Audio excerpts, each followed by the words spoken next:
Buenas tardes, compañeros y maestra. Nuestro equipo está conformado por Fátima Denise, Alejandro Islas y su servidora Saraí Perales. Hoy vamos a hablar sobre el ciclo diésel.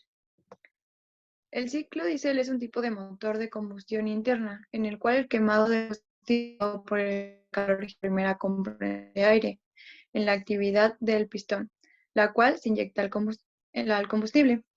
A diferencia de lo que ocurre en un motor de gasolina, la combustión no se produce por la ignición de una chispa en el interior de la cámara.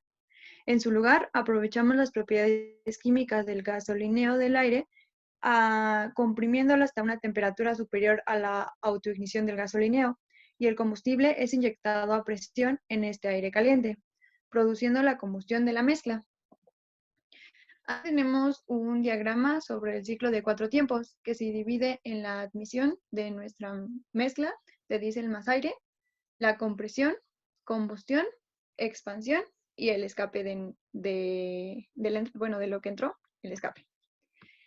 Ahora tenemos un diagrama PV y TS, en el cual en el proceso de 1 a 2 existe una compresión adiabática, de 2 a 3 una combustión isobárica, de 3 a 4 una expansión isoentrópica y de 4 a 1 un proceso isocórico.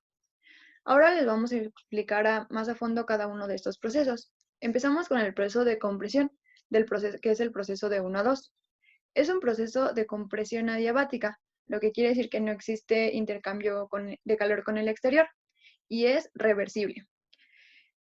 Este proceso de igual forma viene a simbolizar el proceso de compresión de la masa fresca en el motor real, en el que el pistón, en el punto muerto inferior, empieza su carrera de acceso, comprimiendo el aire contenido en el cilindro. Esta compresión de aire hace que se eleve el estado termodinámico del fluido, lo que provoca un aumento en su presión, temperatura y una disminución de su volumen especial. Aquí tenemos de nuevo un diagrama PV en el que con una línea azul tenemos la admisión y con la línea roja de 1 a 2 la compresión adiabática. Y aquí tenemos un esquema donde en la parte inferior izquierda está la entrada del combustible, que es el diésel más el aire, y esta mezcla sufre una compresión adiabática.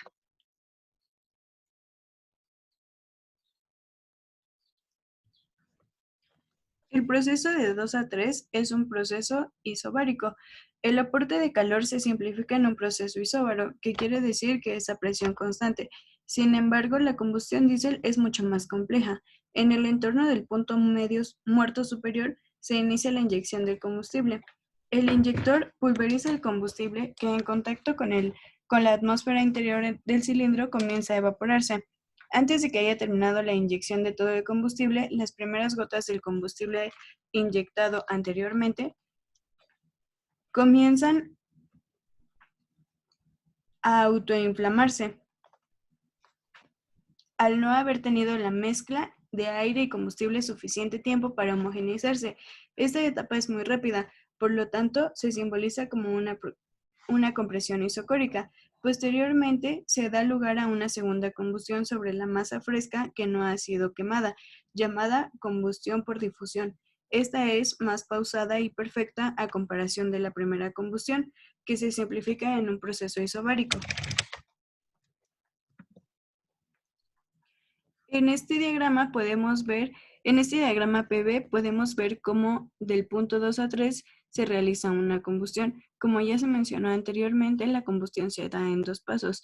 La primera combustión es isocórica, pero no se toma mucho en cuenta porque es muy rápida y turbulenta, mientras que la combustión isobárica se da más pausada y perfecta. Por lo tanto, esa es la que se toma con mayor peso.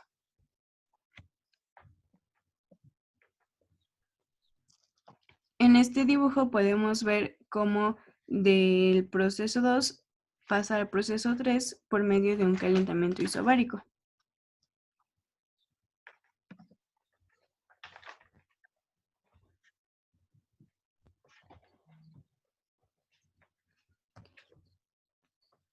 El proceso de 3 a 4 se simplifica por una expansión isoentrópica o bien adiabática del fluido termodinámico hasta el volumen específico que se tenía al inicio de la compresión.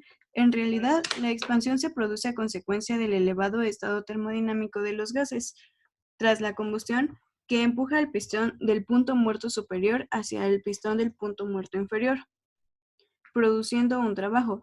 Nótese que como en todo ciclo de 4 tiempos o 2 tiempos, en la expansión siempre se realiza un trabajo.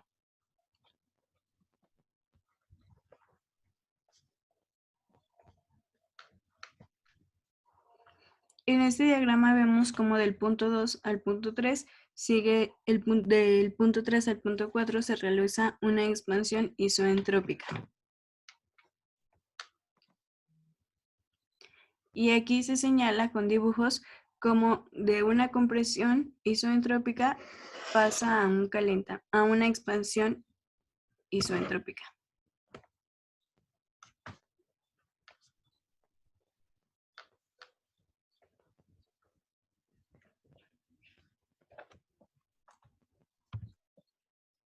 El proceso que será de 4 a 1 es un enfriamiento isocórico en el cual se cede calor a la fuente fría y se expulsan los gases de la producción de la combustión, que son el dióxido de carbono y el agua, y se vuelve a introducir una nueva mezcla de aire y combustible para repetir el ciclo.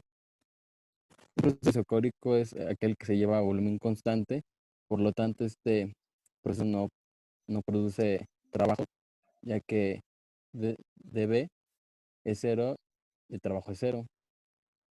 Todo el calor producido por el sistema tiene que ver con su energía interna y esta es alterada por la temperatura. Y en este diagrama podemos ver cómo está a presión constante y de 4 a 1 se lleva a un proceso isocórico que es a volumen constante.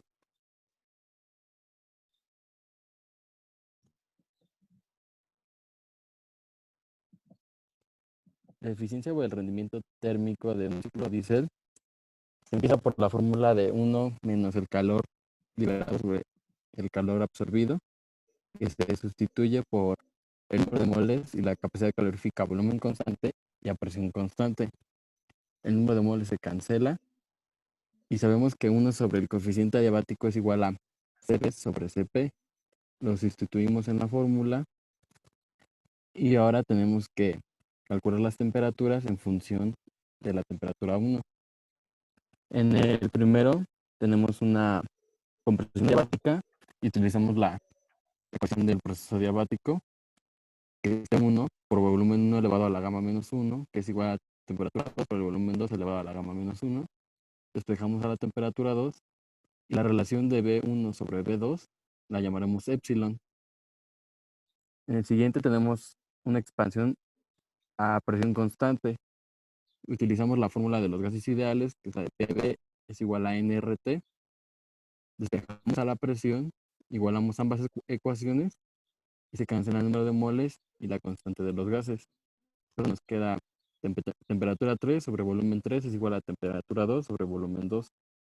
Despejamos a la temperatura 3 y la relación de volumen 3 sobre volumen 2 la llamaremos teta. En el tercero tenemos una expansión adiabática. Utilizamos la ecuación del proceso diabático. T3 por volumen 3 elevado a la gamma menos 1 es igual a temperatura 4 por volumen 4 elevado a la gamma menos 1. Despejamos a la temperatura 4 y a la relación de volumen 3 sobre volumen 2 la multiplicaremos por el volumen 2. Y al multiplicar por volumen 2 tenemos a epsilon y a volumen 2 sobre volumen 1.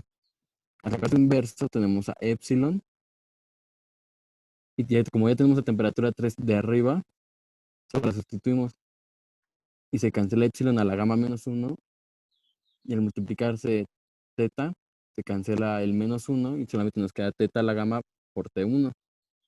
Y al tener estos valores de las temperaturas las sustituimos en la ecuación principal y nos queda 1 menos teta a la gamma por 1 menos T1 sobre el coeficiente adiabático por teta por epsilon por gamma a la menos 1 por temperatura 1 menos epsilon a la gamma menos 1 por temperatura 1. Podemos factorizar a la temperatura 1 de arriba y de abajo factorizar a epsilon a la gamma menos 1 por T1. Se cancelan las temperaturas 1 y ya nos quedaría la ecuación de 1 menos gamma a la a la gamma menos 1 sobre coeficiente teórico por epsilon a la gamma menos 1 por teta menos 1. Y así se calcula la eficiencia o rendimiento térmico de un ciclo diésel. En esta animación nos explica cómo se lleva a cabo un ciclo diésel con los pistones. Y algunas ventajas del ciclo de diésel es que tiene mayor rendimiento con mayor potencial útil, menor consumo de combustibles y menor contaminación, y es apto para el trabajo duro. En desventajas tenemos que es más ruidoso y de costo elevado. Tiene un arranque difícil y régimen de revoluciones bajo y su reparación es costosa.